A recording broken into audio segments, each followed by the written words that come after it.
O envelhecimento da população brasileira está cada vez mais acelerado. As pessoas estão vivendo mais, só que também com mais doenças crônicas, incluindo as neurodegenerativas, como é o caso do Alzheimer. Setembro é o mês mundial do Alzheimer. Você sabia que pelo menos 1 milhão de idosos têm demência ainda não diagnosticada no país? Ainda existem muitos desafios para detectar a doença e para as políticas públicas de cuidados com os pacientes. Vamos falar sobre isso? Pode Falar de Saúde, um podcast sobre saúde integral.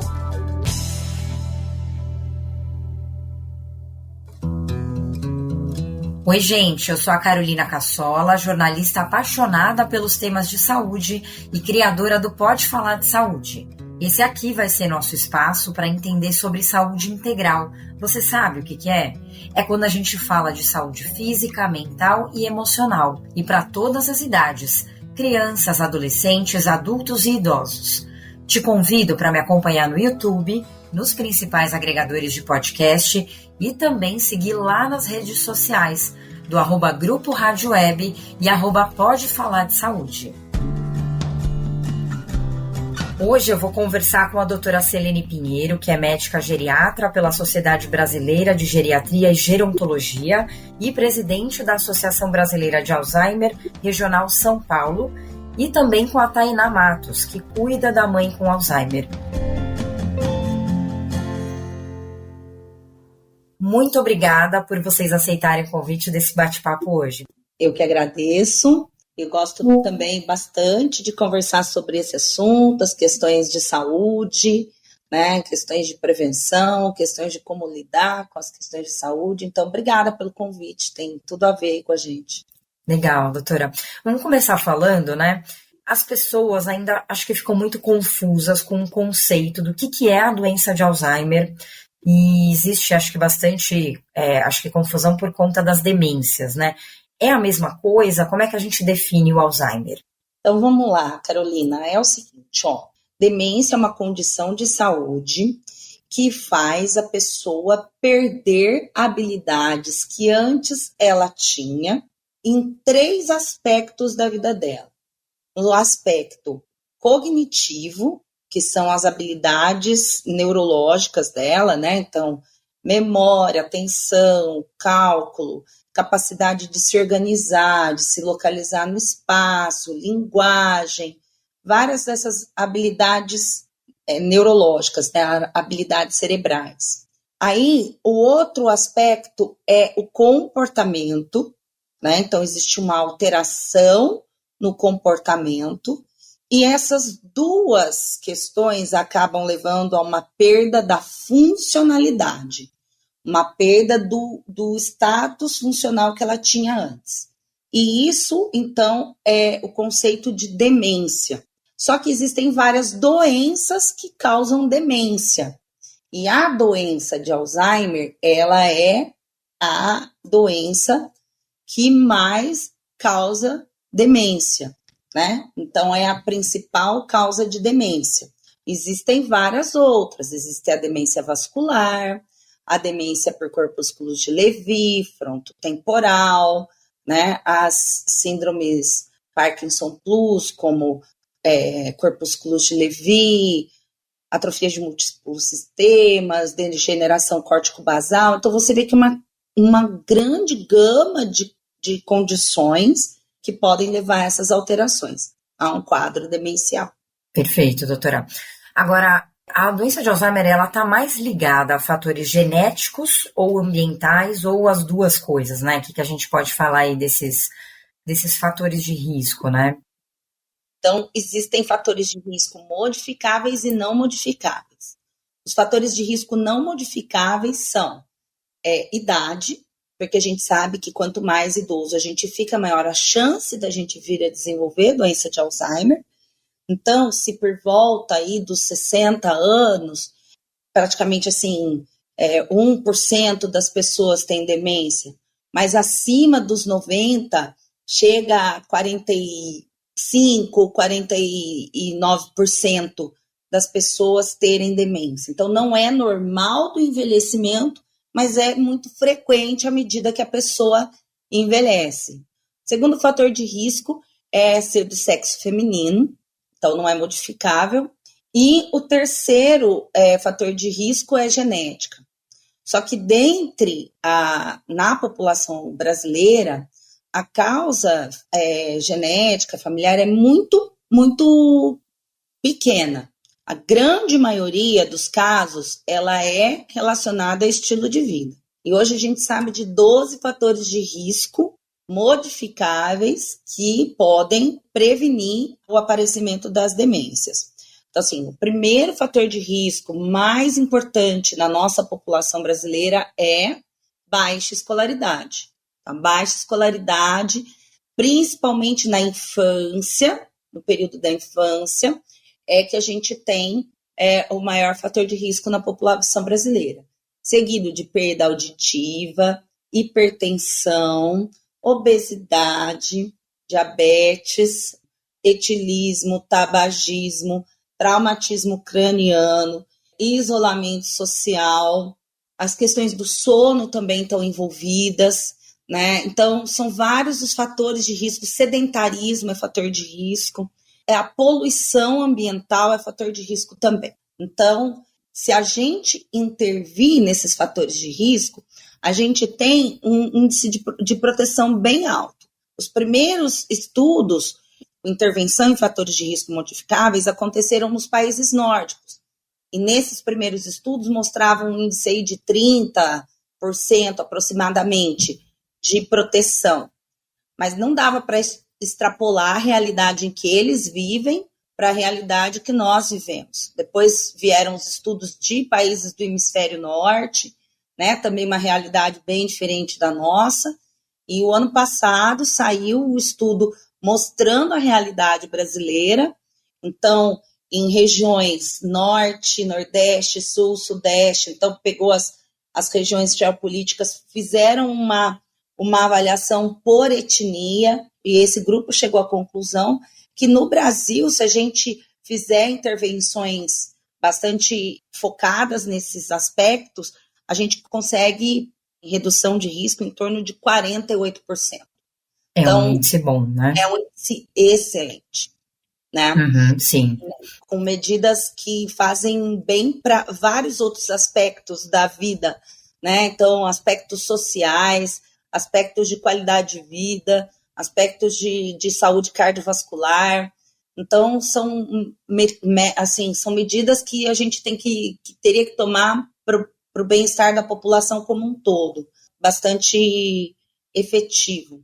Legal, né? A gente vai falar um pouquinho sobre isso aí, doutora, mais para frente. Eu queria saber sobre a questão dos sintomas, né, que acho que é uma coisa que as pessoas também ainda não sabem exatamente, como a gente tem muitas doenças, né, neurodegenerativas ligadas à questão mental, e hoje as pessoas estão num ritmo de vida extremamente estressante, né, e acelerado, e essa questão, por exemplo, de perda de memória é uma coisa muito abrangente, né, e que às vezes a gente não dá a devida importância, né, então eu queria que você falasse um pouquinho desses sintomas, se eles já aparecem logo no início da doença, como é que é?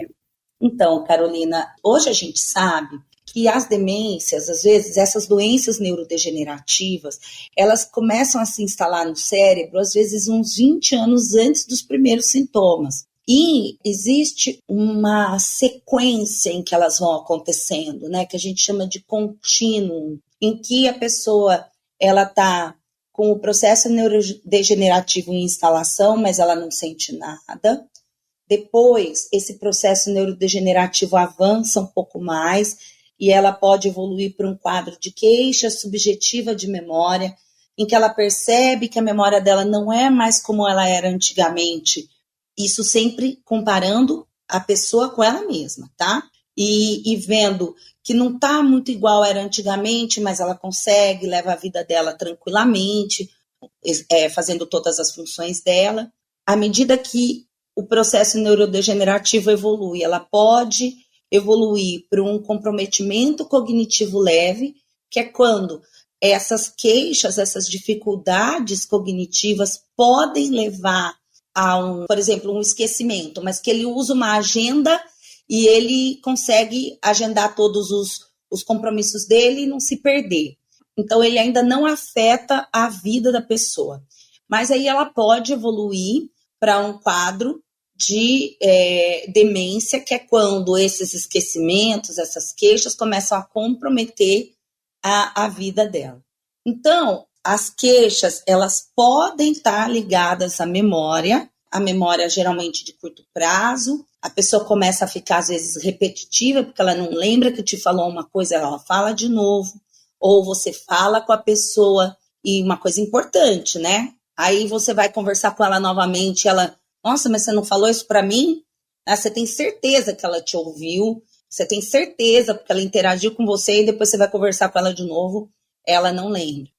Ela pode ter alterações da linguagem, então ela pode ter alterações, assim, por exemplo, de lembrar vocábulos, de completar as frases, né? Ela pode trocar vocábulos, então, empobrecimento do vocabulário da pessoa.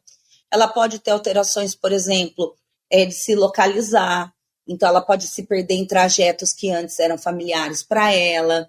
Ela pode ter dificuldade de cálculo e ela errar, por exemplo, começar a ter problemas com as finanças. Então, ela começa tendo dificuldades nessas atividades mais complexas, né? E aí ela pode, então ela evoluiu com um quadro de demência. À medida que a demência vai avançando, a pessoa vai começando a ter dificuldades para fazer atividades cada vez mais simples, como a própria higiene, como se trocar, até que ela chega numa fase mais avançada em que ela precisa do auxílio de terceiros para todas as atividades. Só que ela não necessariamente começa com alterações da parte da cognição. Existem algumas pessoas que começam com quadros de comportamentos diferentes. Então, a pessoa sempre foi tranquila, começa a ficar excessivamente ciumenta, ou começa a ficar com uma coisa assim, tipo, estão querendo fazer o mal para mim, ou às vezes começam a ficar extremamente ansiosas, coisas que ela não era antes, ou deprimida, coisa que ela nunca tinha tido um episódio depressivo antes. Então, tipo, uma mudança de comportamento ou de humor, assim, de uma coisa que ela era totalmente diferente. Todo padrão de que ela foi a vida toda. Tá. E isso, se vier com alguma queixa cognitiva associado, é um grande sinal de que essa pessoa está em risco de desenvolver demência. Tá. E quem percebe tudo isso, na verdade, é quem está próximo, né? O familiar, a pessoa mesma, é difícil ela ter essa percepção, né, doutora? Essa pessoa mesmo percebe, né? E o que eu acho que é muito importante ficar de mensagem, Carolina, é toda queixa deve ser investigada. Não importa, entendeu? Se a pessoa está com queixa, se ela vai evoluir para um quadro demencial ou não, a gente não sabe, mas a gente precisa investigar. Muitas das causas de alterações da cognição, elas são reversíveis, né? Então, você pode ter uma pessoa com alteração do padrão de sono, você pode ter uma pessoa, por exemplo, com transtorno ansioso, que ela começa a ter déficit de atenção, de função executiva. Você pode ter uma pessoa que tem alguma alteração clínica, uma alteração, por exemplo, dos hormônios tireoidianos ou da vitamina B12, você reconhece isso, trata, reverte. Então, é importante que toda queixa seja valorizada, seja investigada. Jamais fique achando, isso é da idade, isso é do cansaço. Ok, mas vai checar, vai ver o que está acontecendo, né? Porque é importante a gente reverter essa situação. Claro, você está falando isso e eu estou pensando aqui sobre a questão desse diagnóstico, que ainda é um desafio no Brasil, né? Essa questão de diagnosticar a doença de Alzheimer, acho que por essas questões todas que você está falando, de a pessoa vai deixando, não dá muita importância para aquele sinal, para aquele sintoma. E também acho que tem uma coisa de estigma na sociedade também, né, doutora? Ainda de preconceito com essas doenças ligadas à parte mental. Com certeza, né, Carolina? Então, assim, o problema do subdiagnóstico é um problema mundial. Então, assim, nos relatórios que a Associação Internacional de Alzheimer faz em todo mês de setembro, no último eles falavam sobre subdiagnóstico, né? que 75% das pessoas não tinham diagnóstico, isso no mundo todo, que em países de baixo e médio desenvolvimento socioeconômico, esses números podiam estar e abaixo de 10% das pessoas com diagnóstico.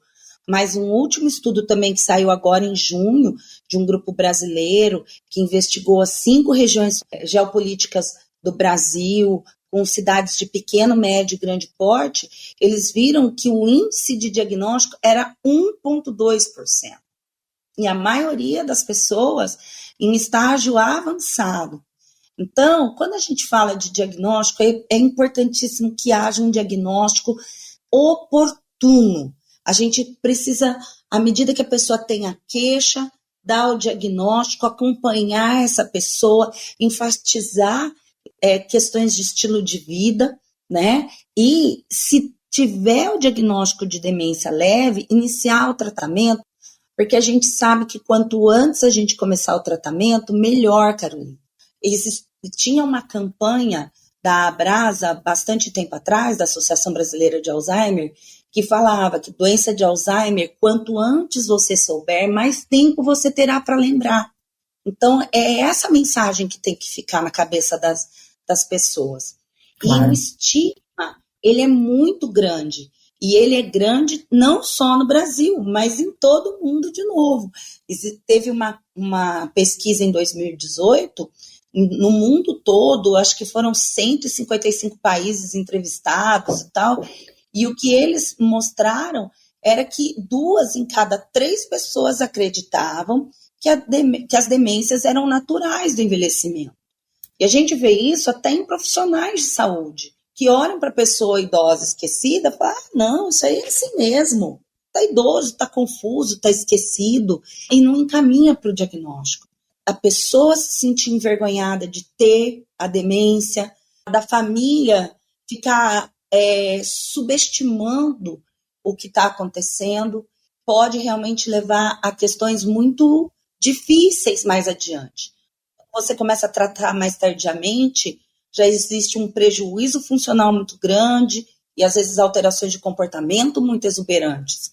Então, é muito importante para a pessoa em si, mas para toda a sociedade, que se fale mais, que se fale sem tabu dessa condição, que saiba que dá para viver com demência, viver com qualidade de vida, né? Então, não é porque eu tive diagnóstico de Alzheimer, agora tudo acabou.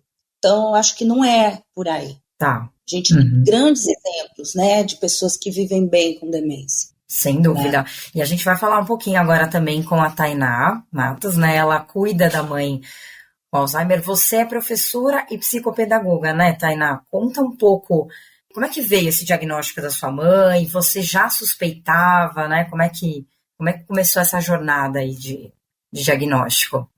Oi, tudo bem? Tudo ótimo. Prazer estar aqui, fazendo esse bate-papo com você, tão importante. Na verdade, a minha mãe, eu falo que foi mais ou menos um olhar clínico, né? Como você falou, eu sou professora e psicopedagoga, então eu acho que eu já, graças a Deus, tenho esse olhar um pouco mais apurado, eu presto mais um pouco de atenção, né?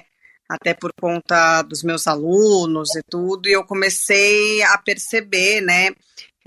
Que a minha mãe estava um pouco diferente, estava mais repetitiva, um pouco mais esquecida, começou a se perder, como a doutora falou, em caminhos que ela já estava acostumada a fazer diariamente. E aí eu fui conversar com ela algumas vezes e ela sempre relatava que ela estava cansada. Só que é o que eu sempre falo, né? Cansada um dia, uma semana, é uma coisa. Agora, se você perceber que esse cansaço vinha persistindo um mês, falava, não, peraí, tem alguma coisa errada aí, né? Foi quando a gente levou para começar a investigar e fazer o diagnóstico, né? Então, levamos primeiramente numa psicóloga para fazer uma avaliação. Eu já desconfiava, já comecei a desconfiar. E aí ela mandou encaminhar para o neuro, e aí eu já, sabe quando você tem aquela certeza, mas não quer ter aquela certeza? Enfim, aí logo em seguida, assim, demorou um pouco, né? São muitos exames, muitos testes, e aí veio, infelizmente, o diagnóstico. Mas eu falo que o bom é que veio o diagnóstico precocemente. Eu acho que eu tive essa visão de perceber muito, muito rápido essa mudança da minha mãe. Ela Minha estava com mãe quantos anos? foi diagnosticada com 62 anos, então é um Alzheimer precoce também. Sim, tava nova mesmo, é. Agora, Tainá, como é que você falou, né, desse baque, né, apesar de você já suspeitar, o que mudou na vida de vocês a partir daí, né, do diagnóstico, esse impacto, acho que emocional, mas também na vida prática, né? Eu acho que o impacto do diagnóstico foi muito grande, a minha mãe emocionalmente, né? A minha mãe hoje em dia aceita ainda muito mais do que eu, ela aceita melhor do que eu. Eu ainda tenho um pouco de mágoa, um pouco da questão daquele receio, porque com a minha mãe, mas eu tento tirar isso da melhor forma possível, né?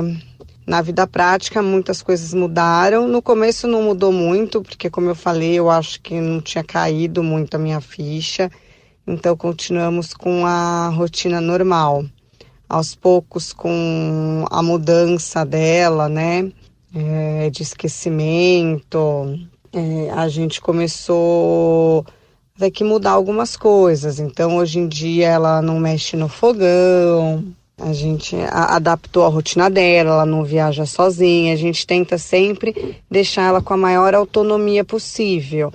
Por exemplo, ela passeia com o cachorro todo dia sozinha, mas assim, naquele percurso que todo mundo conhece ela tem a pulseirinha de identificação, que tem o nome dela, o meu nome, o telefone, para caso ela se esqueça. Mas tirando isso, eu a levo em todos os lugares, salão, médico, porque ela já não tem mais essa noção, né, de ir para o lugar que ela sempre ia, né, já estava acostumada a fazer aquele percurso, mas ela não consegue ir. Ela sabe mais ou menos onde ela está, mas ela se perde. Então, muita coisa da rotina mudou. Em casa eu mandei fazer um calendário grande para colocar na sala, para ela realmente ter essa noção de data, de dia, que ela já está se perdendo um pouco, né? A noção espacial também. Então, quando a gente viaja, ela está em alguma casa que ela não conhece, ela já perde essa noção espacial, de onde é o quarto, de onde é o banheiro, ou até em casa, de onde às vezes fica guardado o arroz, a bolacha. Então, tudo é adaptável. Agora, no quarto dela, por exemplo, eu comprei aquelas etiquetadoras, então eu etiquetei todo o armário dela, onde é casaco, onde é blusa de frio, onde é calça, legging, e a gente vai tentando se adaptar, né, da melhor forma possível, né, é o que eu falo. A gente não nasce cuidadora familiar, né? Da noite pro dia cai isso no nosso colo. Então a gente tem que ir aprendendo mesmo com o dia a dia. A sua mãe, quando foi diagnosticada, ela não trabalhava? Não, minha mãe trabalhava, sempre trabalhou.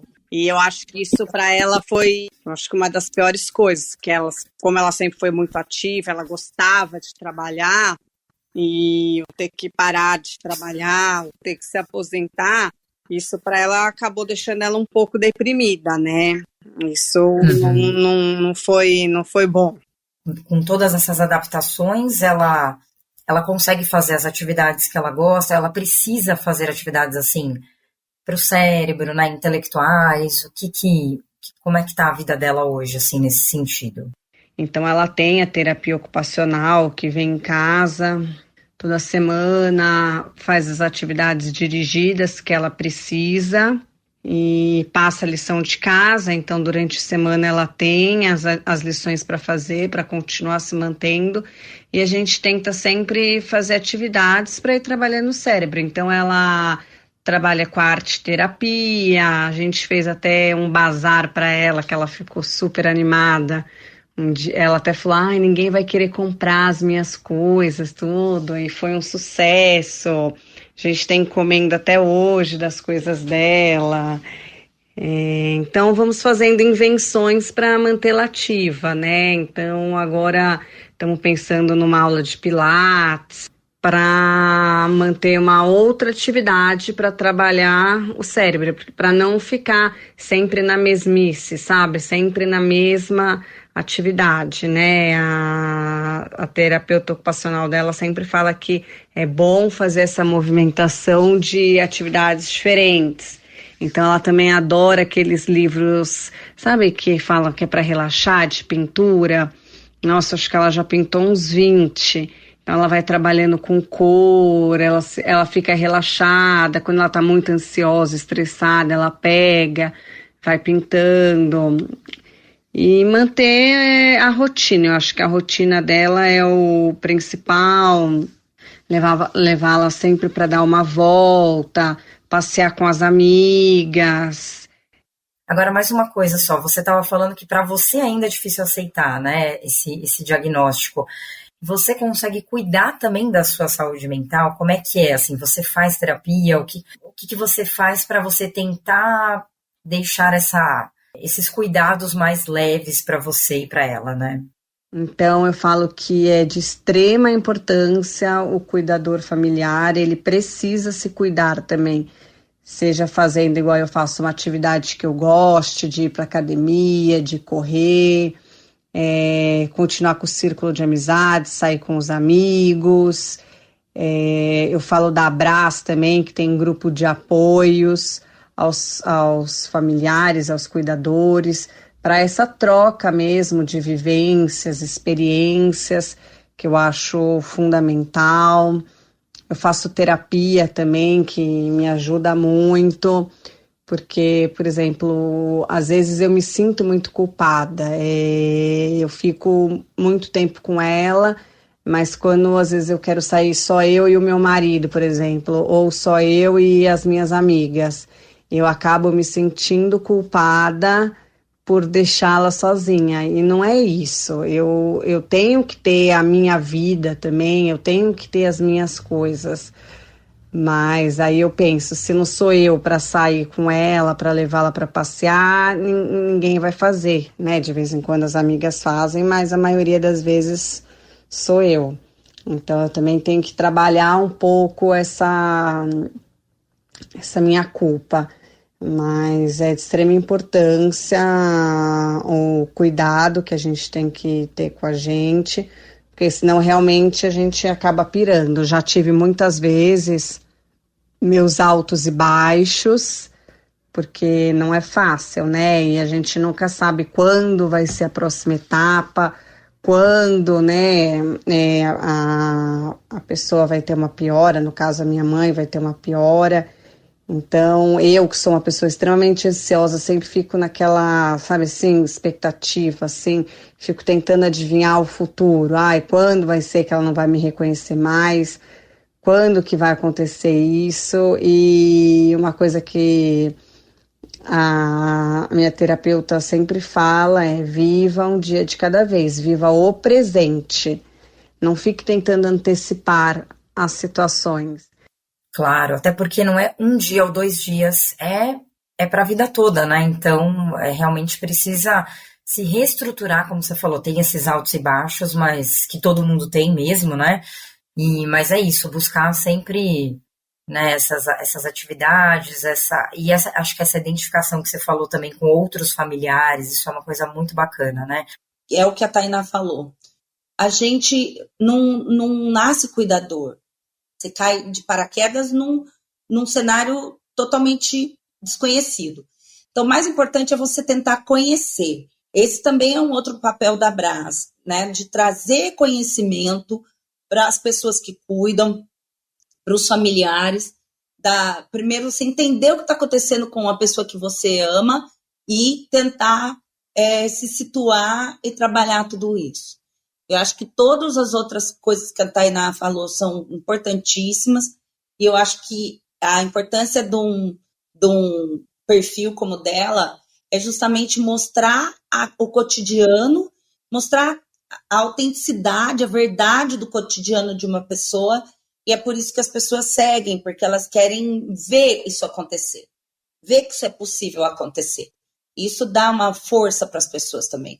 Agora, doutora, vamos falar um pouco também sobre como é que está o cenário hoje dos tratamentos, das terapias, né? Como é que esses novos tratamentos têm dado mais qualidade de vida para esses pacientes?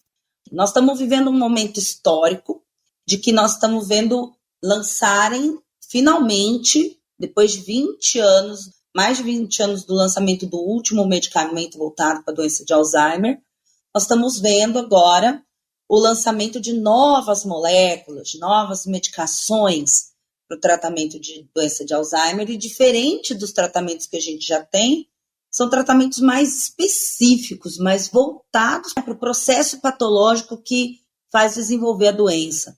Esses medicamentos novos, eles são medicamentos que eles tentam fazer uma varredura da proteína, que quando acumulada no cérebro, leva à degeneração e o desenvolvimento da doença de Alzheimer. Essas medicações, elas estão sendo vistas com bastante otimismo, porque depois de tanto tempo temos novas possibilidades de tratamento, mas também com bastante cautela, porque são fármacos que têm alguns efeitos colaterais, como pequenos edemas ou hemorragias que podem acontecer depois do tratamento. São tratamentos extremamente caros e que dependem, às vezes, de um diagnóstico extremamente preciso, então com exames bastante sofisticados, que só tem em grandes centros e de um custo elevado, e um acompanhamento de perto dessa pessoa. E o terceiro aspecto é que tem que ser na fase bem levinha, naquela fase que eu falei para vocês do comprometimento cognitivo leve, porque a hora que a pessoa já está numa fase moderada, já tem tanto depósito de proteína que não tem mais como limpar tudo aquilo. Já tem tanta neurodegeneração que não tem mais como voltar atrás, né? Então, são medicamentos interessantíssimos, que a gente está muito otimista. A gente acabou de ter no Congresso Mundial de Doença de Alzheimer, agora em julho, foi falado, então, o resultado de mais um desses medicamentos, e com bastante alegria que a comunidade científica recebe isso. Mas eu acho que muito importante, Carolina, muito importante, é enfatizar que a doença de Alzheimer ela ainda não tem cura, mas ela tem tratamento. E aí eu volto no ponto que a gente comentou ali atrás. Os tratamentos que nós temos hoje para a doença de Alzheimer, eles são medicamentos que eles estão disponíveis no SUS, que se você começar o tratamento no tempo certo, com a dose adequada, você consegue dar uma qualidade de vida bastante interessante para essas pessoas e dar um maior tempo de vida funcional para essas pessoas. Então, isso é muito importante, a gente deixar muito claro. E é um recado incentivador, né, doutora? Porque hoje a gente tem muitas doenças, né, não só as doenças mentais, mas outras que não têm cura, mas que esses pacientes têm uma qualidade de vida quando diagnosticados nesse tempo certo, né? Você falou do SUS, eu ia te perguntar isso, né? A gente ainda não tem uma linha de cuidado assim, específica para a demência, né, no SUS. Tem esses medicamentos, mas ainda acho que é um desafio também essa política nacional de cuidado integral do Alzheimer, né, doutora? Exatamente, Carolina. Em 2017, foi feita uma reunião da OMS falando sobre a importância do tratamento das demências, o pacto, né, pela questão das demências, e foi estipulado um prazo de 2017 a 2025 para que houvesse, então, implementação de políticas públicas em demência nos países do mundo. Atualmente, a gente só tem 11 países que tem. O Brasil não tem uma política pública para cuidados da pessoa com demência, para cuidado integral da pessoa com demência. Nós fizemos esse ano uma Conferência Nacional Livre de Demências e que nós fizemos separados por 4 eixos, prevenção, diagnóstico, tratamento e apoio ao cuidador. Elaboramos propostas, elegemos delegados, fomos até a Conferência Nacional de Saúde, mas a gente não teve o número de votos suficientes para implementar isso no plano plurianual. Mas a gente não desistiu, a causa é extremamente importante, vai ter um impacto gigantesco na nossa sociedade para os próximos anos e a gente tem que trabalhar muito por uma política nacional de cuidado integral à pessoa com demência. Legal, doutora.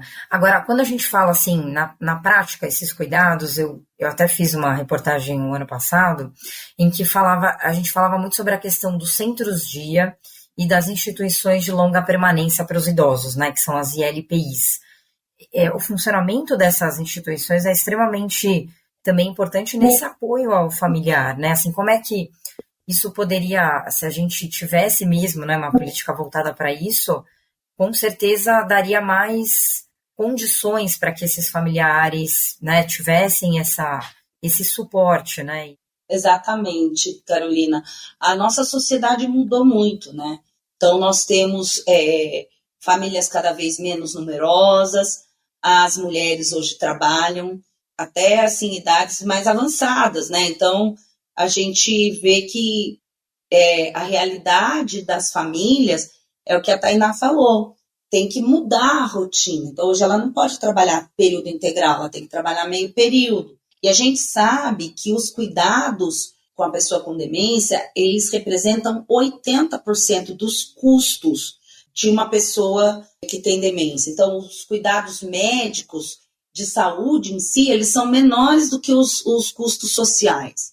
Isso justamente por quê? Porque você tem que se cotizar, a família tem que se cotizar para pagar alguém para cuidar, ou para levar para uma instituição de longa permanência, ou tem que sair do mercado de trabalho para cuidar. Então, tudo isso tem um grande impacto na vida dessas famílias. E as instituições de longa permanência e os centro-dias são instrumentos absolutamente necessários para essa sociedade que mudou, para esse aumento exponencial do número de pessoas com demência que nós vamos ter aí nos próximos anos. E isso é uma coisa que a gente precisa realmente ter mais espaços públicos, né? Nós temos cada vez mais instituições que são da iniciativa privada, nós temos ainda bastante filantrópico, mas do poder público nós temos muito poucas unidades. É um grande desafio ainda, né, doutora? E acho que tudo isso que você falou, para a gente terminar também, temos que repensar um pouco esse nosso estilo de vida também, já pensando nesse nosso futuro, né? Com toda certeza, né? Então a gente precisa enfatizar essa questão do cuidado com a saúde física, com a saúde mental, desse cuidado com o espairecer, com o cuidado psicológico que a gente tem que ter consigo mesmo. Isso é muito importante. A socialização é super importante também. Ter uma boa rede assim, de pessoas, de amigos, de convívio benéfico, isso é muito bom. Bom, eu conversei com a doutora Celene Pinheiro, médica geriatra pela Sociedade Brasileira de Geriatria e Gerontologia e também presidente da Associação Brasileira de Alzheimer Regional São Paulo, e com a Tainá Matos, que cuida da mãe com Alzheimer.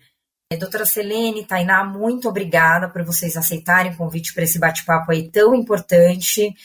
Nós que agradecemos, Carolina. A gente gosta bastante de conversar desse assunto, justamente para desmistificar vários desses estigmas, para mostrar que que está na nossa mão, sim, reduzir os riscos de doenças, né, neurodegenerativas, e que a gente tem muito para fazer para melhorar a realidade dessas pessoas que vivem com demência, pelas suas famílias e pela sociedade brasileira como um todo.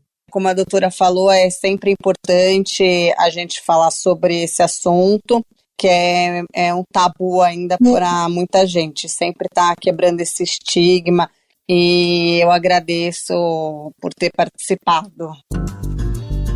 O Pode Falar de Saúde tem apresentação, roteiro e produção minha, Carolina Cassola, edição de áudio Marcelo Bonora, supervisão Daniel Fagundes. Lembrando que você pode acompanhar esse podcast pelo YouTube, nos principais agregadores e pelas redes sociais, @Pode Falar de Saúde e @Grupo Rádio Web. Se você gostou, dá um like e compartilhe esse conteúdo. Até o próximo episódio. Pode Falar de Saúde, um podcast sobre saúde integral.